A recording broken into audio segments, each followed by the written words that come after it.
JD here, and as you can see by the title of today's video, we are going to have a bit of a dive and a bit of a deep discussion on why the current F1 game isn't performing and what I think the reasons are for that. And there's actually been an article that has been circulating recently, I'll give a link to it on the screen or in the description, of suggesting that EA and Codemasters could actually be losing the F1 license.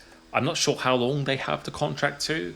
I believe it might be 2028 at this point. I could be wrong, but they're quite secure in the contract right now. However, contracts can be terminated, and the rumor is that this is actually a potential possibility because of the number of sales that the game is generating. So before we dive any further, I think just looking at the numbers on the screen here, you can very clearly see there is a bit of a decline since F1 2020 especially.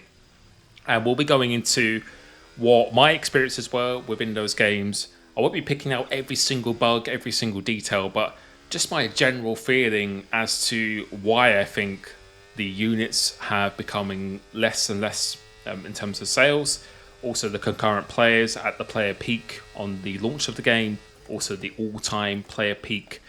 But you can see on the screen here, especially for F1 24 right now, it is not looking good. And considering that F1 as a sport is growing even more through things such as Drive to Survive, a new fan base, you would expect this to be rising. And it being the official F1 game, you would be expecting this to be growing exponentially year upon year. But this data here, as you can see, is only from Steam.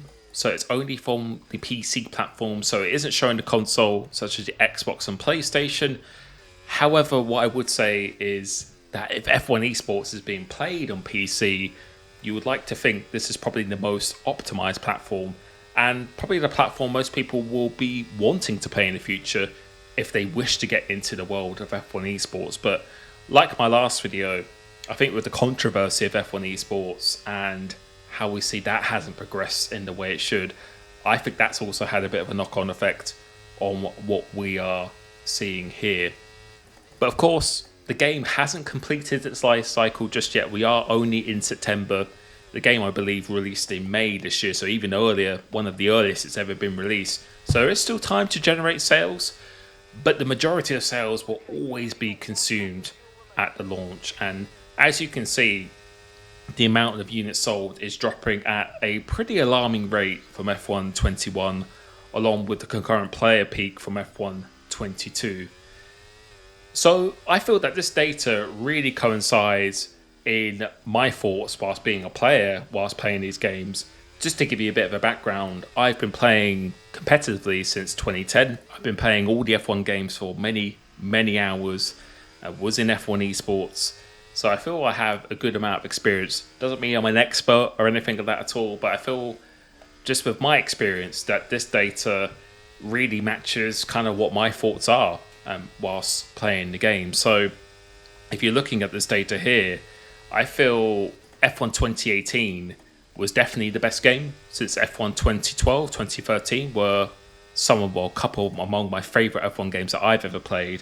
2018 was a really, really great game to play. I feel just the overall experience, just the overall feeling in the game, it did feel like almost like a brand new game.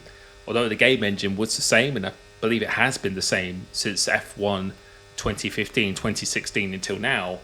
2018, I feel like they just actually put a lot of passion into that game, a lot of investment, and they really did a lot of things to make the experience as good as possible. And that's what it is for me. I don't feel the game even needs to change exponentially for me to enjoy it, because F1 24 right now, despite, as you can see the sales here, I'm actually enjoying racing on the game. I feel like if you can have good wheel-to-wheel battles, good wheel-to-wheel racing, although other things might not be so great, I'm usually pretty content. But I still think there are a lot of things that need to be improved, and a lot of things we'll be discussing in this video.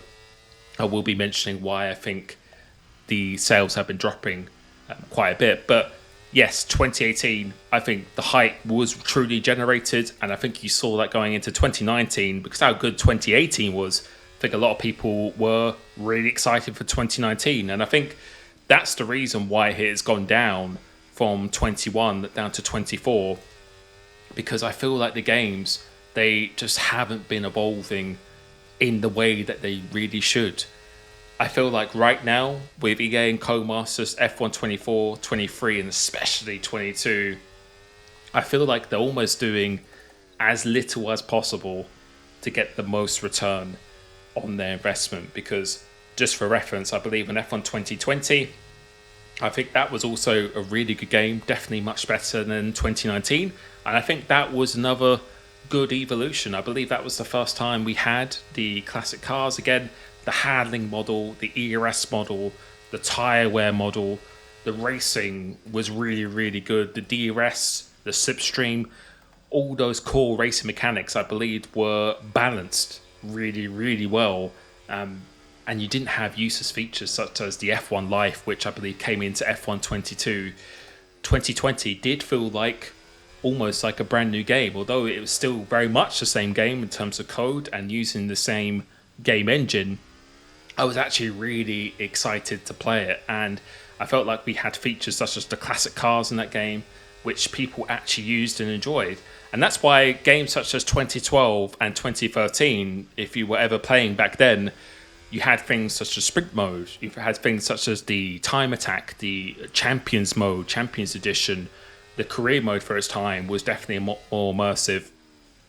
But now I think the issues that we've been having on games such as 21 and 2022, where we really did start to see its decline, I think ever since F1 21, we have had a copy and paste of the game completely, and they haven't been adding new features. If anything, they've been taking away the features that people really enjoyed. And we don't know if that could be due to licensing. I know there's a lot of things that need to be approved, and it's not all plain and simple for us to see. But I feel like they've been taking away things that actually people really enjoyed, the community enjoyed, and what we've demanded. And then we've been given things such as F1 Life and Supercars, which honestly I feel was a bit of a slap in the face and almost a virtual middle finger to its community. And I think one of the things that's also been a bit underrated is that I think ever since F1 21, the communication from EA and Codemasters has been very, very disconnected and out of touch with the community in terms of issues, actually understanding what the player base actually wants, what issues do need to be fixed in terms of priority. I feel in a way they've been a bit egotistical and refused to listen to feedback. And ever since the launch of F1 21 onwards till 24, I don't think the handling has been great from the start. Normally in the beta, it's not too bad.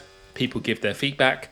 And then when the game is released, the handling is, in my opinion, again, this could be different from many others, the handling was not satisfying to play like it was in 2018, 2020.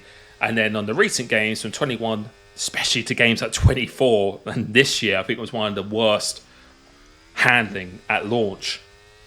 It usually results in having to do a massive, massive post-launch patch, which then completely changes the game.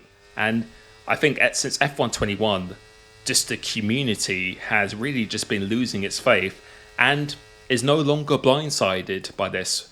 People are now starting to see and actually feel that the game isn't changing at all. It is exactly the same game. Really, it is just a livery update with maybe a little change of music, and then someone just hits random on the handling physics to make it feel like it's completely different, but without actually thinking about what will make a good handling. And I know because some of the handling guys on F1 22 and 21, they had left the company. So I don't know if that had a big knock-on effect of the game. But I feel like games such as 2018, 2020, the reason why it works so well is because they actually included features that people wanted. They executed it really well.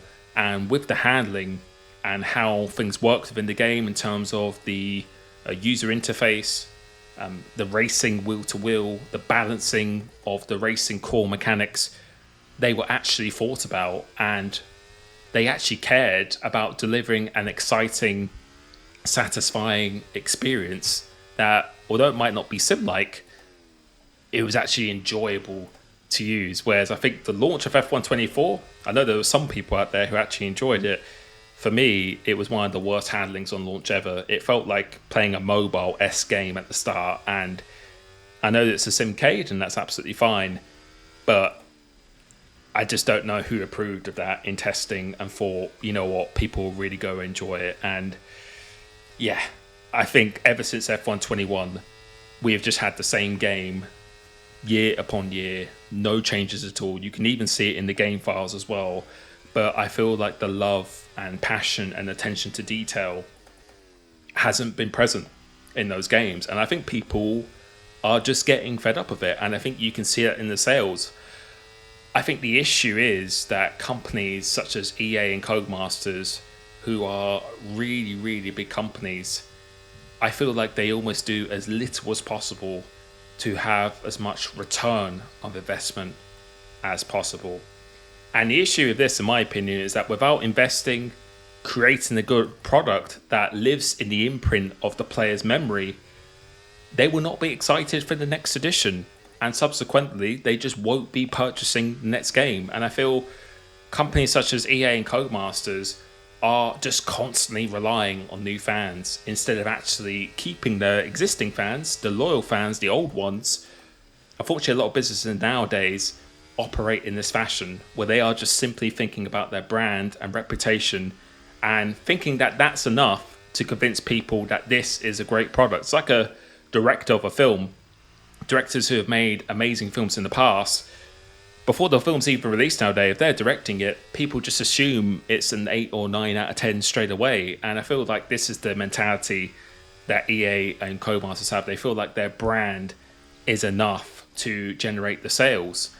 But I feel like they could be doing so much better if they just invested a bit more, actually put a little bit more TLC, a little bit more passion and thought into their games. Even if it's still using the same game engine and netcode and everything like that, I just believe the game, for its time, should be evolved so much more than it actually is. And yes, we could get into features such as them including F2, F3, F4 and all these other things, but I think the important thing for me is about doing things well. It's actually quality over quantity. And things such as F1 Life, where you can buy some pair of sunglasses or a sofa, I don't think are enough of an incentive. And when people are being charged £80 a year for effectively the same unfinished product that gets dressed up with tweaked handling physics and liveries each year, I think people are just not being fooled anymore. And this is why you've been seeing a massive dip in terms of the units sold. And I feel that there needs to be a change. I've been saying this for quite some time now. And you can see on the screen now how this has affected the revenue of these sales. And they aren't good, which makes me believe that there is maybe some legitimacy into this rumor that they could be losing the license. If they're not making the money, or they have a certain sales target and they're not reaching it, then contracts can be terminated if they aren't hitting their targets. But the question is, what do you think? What has been your experience playing the F1 games? Because I know people who are new to the series and have been playing for a year or 2 years, they will be having fun. Like I'm even having fun playing F1 24 right now, despite me thinking it should be so much more evolved in every way. So the multiplayer experience, the career mode experience, the features that we're having in the game, I think for its time and how long they've been having the game, it should feel like a different game each year. I think the solution is perhaps to give the F1 license to maybe a new company entirely, or perhaps multiple developers who can rotate making the game. I feel this would be a really good solution, allowing multiple companies to have maybe 2 to 3 years at a time, making a truly revolutionary product. They'll actually be competing against each other in a healthy way to make the best possible game. They'll have the adequate time and they'll have the motivation as well. Currently, Codemasters are in a long contract with no competition, I just feel the motivation from them just simply isn't there. But I really want to hear what your experiences are, what you think about these figures, and what do you think the reasons are for a massive dip in terms of their sales, their revenue? What has your been experience on the recent F1 games? Do you think they're up to par, or do you think a lot more needs to be done to make it a much, much better product? So please let me know what you think. I hope you enjoyed this video, and I will catch you very, very soon. Peace.